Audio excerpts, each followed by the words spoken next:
Kasus dugaan tindakan kekerasan yang melibatkan Nikita Mirzani terhadap Rasman Arief Nasution terus bergulir. Laporan polisi yang diajukan Rasman hingga kini masih dalam proses. Dan sang pengacara kondang tersebut tampaknya belum menunjukkan tanda-tanda akan berhenti mengejar keadilan. Rasman menyatakan dirinya menantikan langkah selanjutnya dari pihak kepolisian, khususnya terkait pemeriksaan terhadap Nikita. Namun, dinamika kasus ini semakin rumit dengan beredarnya kabar bahwa Nikita Mirzani menolak diperiksa oleh pihak berwajib. Isu tersebut sempat menjadi bahan perbincangan hangat di media sosial dan menimbulkan spekulasi di kalangan publik. Meski demikian, Fahmi Bahmid, kuasa hukum Nikita, segera angkat bicara untuk meluruskan kabar tersebut. Ia dengan tegas membantah tudingan bahwa kliennya enggan menjalani pemeriksaan. Lantas, akankah Nikita Mirzani akan lebih dulu disidang atas laporan Rasman? Dan seperti apa kelanjutannya? Laporan saya hari ini katanya diperiksa dia, karena kan minta juga dia diperiksa, didampingi kuasa hukumnya. Udah hari ini enggak juga, ya udah sesuai dengan kesepakatan digelar untuk menetapkan naik sidik. Itu nggak ada cerita, itu masih naik sidik. Tidak ada yang menolak, tapi harus pada proses yang sama. Nggak ada tolak menolak, tapi kalau misalnya yang diperiksa itu ada yang tidak mau diperiksa, terus di sini juga harus diperiksa, ya harus bersama-sama prosesnya berjalan. Nggak ada, kan prosesnya beda. Jadi yang harus dipahami dalam proses ini, Nikita itu membela diri pada saat itu. Gitu loh ya, dan itu rame kok ya, ada videonya semua seingat saya. Ada fakta-faktanya, saya nggak perlu terlalu mendetail terkait dengan fakta-fakta kejadian. Bukti yang paling itu CCTV ada, semua sangat jelas terlihat. Jadi buat KNM silakan kau berhalusinasi ya, silakan ya, dengan menuduh kami mengeroyok, nah, silakan kau berhalusinasi. Ya mereka saling, yang jelas Nikita sebagai seorang perempuan mempertahankan dirinya karena dia merasa ada sesuatu sehingga dia melawan. Jadi Niki adalah membela diri sebagai seorang perempuan, tiba-tiba ada persoalan dengan seorang laki-laki dan seorang wanita.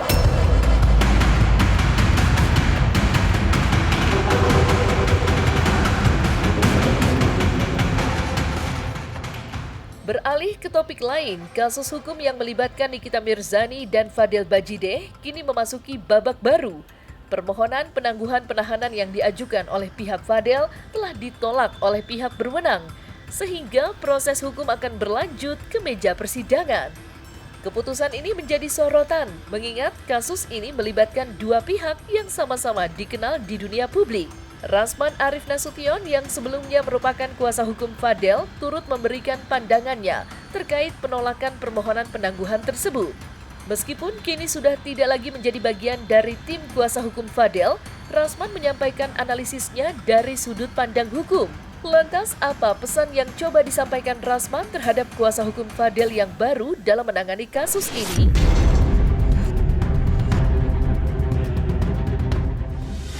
Fadel memang kita sudah dapat info bahwa ditolak permohonan penangguhan. Saya dengan Fadel, keluarga dan lain-lain tidak ada masalah. Hanya saja kami sudah menarik diri, cuma di awal komitmennya kan gitu Mbak Dea, untuk tidak di-up.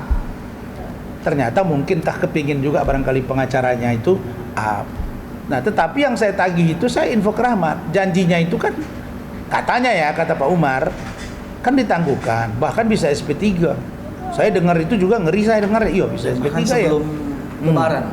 Dan itu disampaikan sebelum Lebaran loh. Nah, enggak, lawyernya itu menjamin. Iya, sebelum Lebaran. Sebelum Lebaran sudah keluar gitu, bisa Lebaran. Sebelum Lebaran, 3 kali ketemu saya, Man. 3 malam berturut-turut. Tapi hasilnya tidak ada. Saya tidak tipe orang yang suka mengungkap, itu pengacara ini pengen tampil ya ini. Tapi yang pasti sejak kami pegang Fadel, puluhan pengacara yang menawarkan diri. Benar nggak, Man? Untuk memegang kasus Fadel. Jadi sikap saya sama. Fadel juga sosiologianya, ya udah kasihan juga lo, lama lo Fadel. 20, 40, tambah 40. Lewat dari 120 hari dia masih bebas. Ya. Makanya penyidik kalau tidak dapat membuktikan, wah itu bisa selesai itu. Jadi harus segera dibuktikan. Karena ini kan ditahan. Beda cerita kalau nggak ditahan. Ini ditahan dia. Jadi dia harus bisa dibuktikan secepatnya oleh penyidik.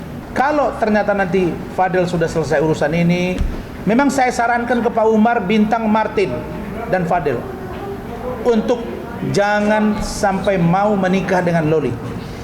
Kenapa? Karena pertimbangan saya, anak ini tidak jauh beda dengan ibunya dan membuat ribet semua orang. Ribut mumet. R2 tambah M. Buah jatuh sepohon-pohonnya. Makanya ini bukan lagi buah jatuh tidak jauh dari pohonnya. Buah jatuh dengan pohon-pohonnya tumbang. Karena saya dengan istri aja bayangin. Nggak ada tuh, ini Lebaran Idul Fitri, kasihan kayak dikit sama Fadel kirim kue kayak nggak ada.